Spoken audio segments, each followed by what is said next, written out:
Saludos, les habla Carlos Monserrate. Les voy a estar hablando sobre la facultad que confiere el derecho subjetivo de hecho y jurídico. A bien saber, el derecho subjetivo es la facultad que posee el ser humano, el individuo, para hacer valer ciertos derechos contemplados en una norma.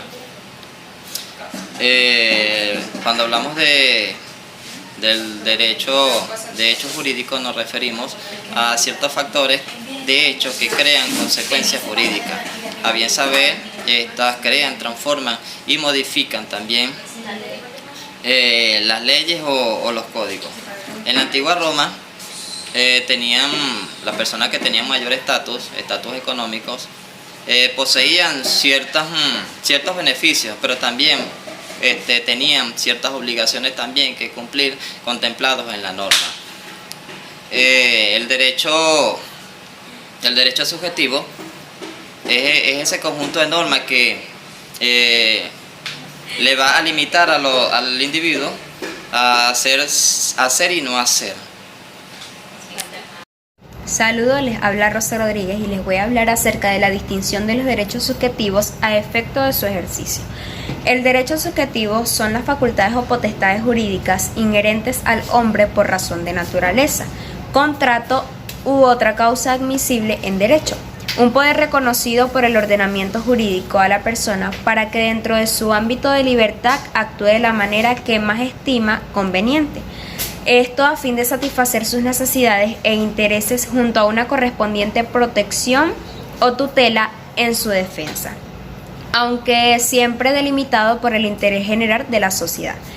Es la facultad reconocida a la persona por la ley que le permite efectuar determinados actos, un poder otorgado a las personas por las normas jurídicas. Gracias. Saludos, mi nombre es Yasmin Pérez y mi tema a explicar es acerca del sujeto que realiza el ejercicio del derecho.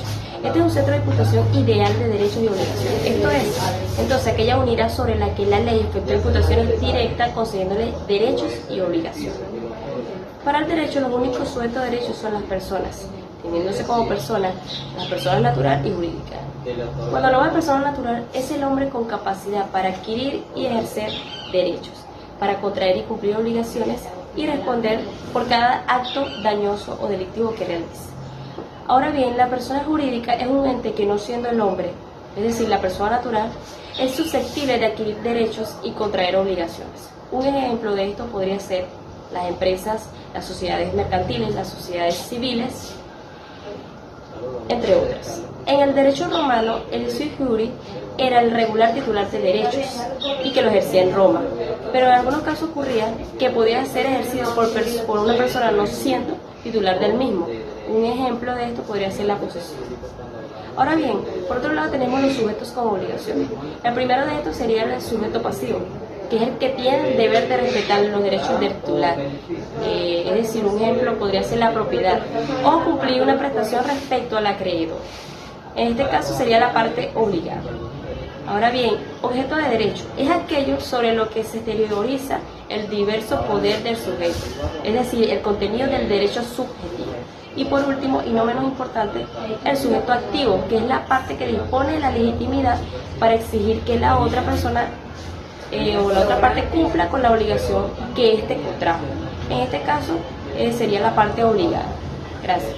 Saludos, le habla Naxilis Reyes. Les estaré hablando sobre los límites en el ejercicio de los derechos. Son los límites que se establecen para regular su ejercicio y acorde con la moral colectiva y con la armonía de la vida social. Después de que se reafirmó la existencia de los derechos subjetivos, se tomó en cuenta que estos no podrían ser el ejercicio de manera abusiva, entonces se estableció un límite.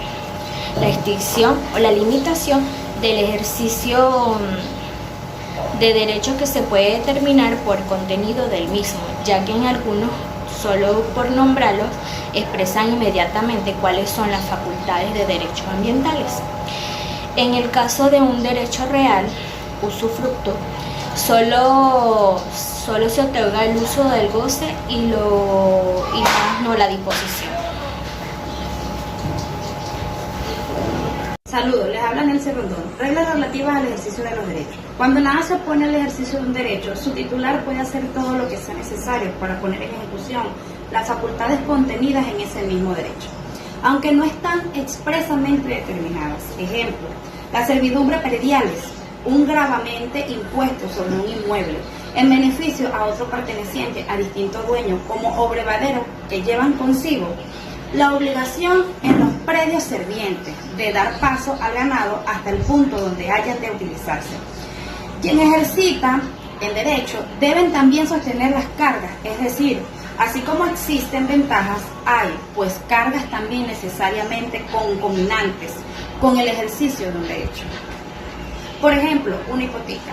Quien tiene un derecho es libre de ejercitarlo o no ejercitarlo. Se le permite un ámbito libre de actuación.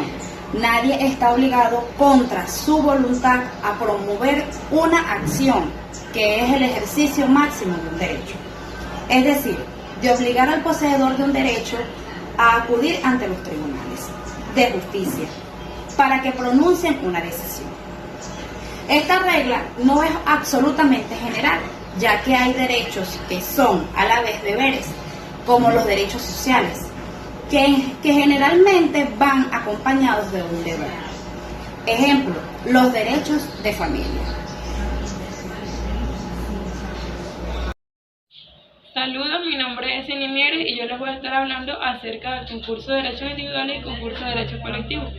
Antes de hablar de estos temas debemos saber qué es un concurso de derechos, pues esto se denomina un concurso de acreedores o un concurso preventivo ante el proceso judicial que regula el derecho concursal, cuando este se encuentra enfrente de una persona jurídica o física que deviene de una situación insolvente en la cual no puede hacer frente a la totalidad del pago de lo adeudado.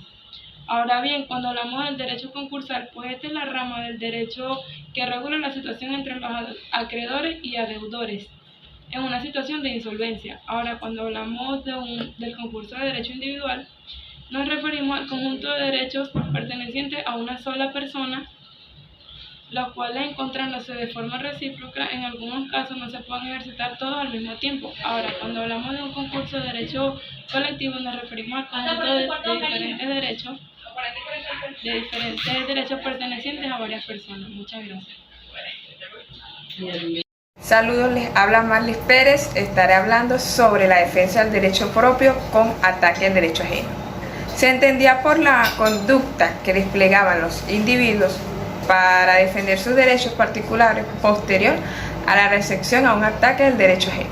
Es decir, era un mecanismo de defensa mediante el cual los individuos protegían sus intereses o su honor y gloria de las conductas desplegadas por otros individuos, las cuales ocasionaban diversos daños.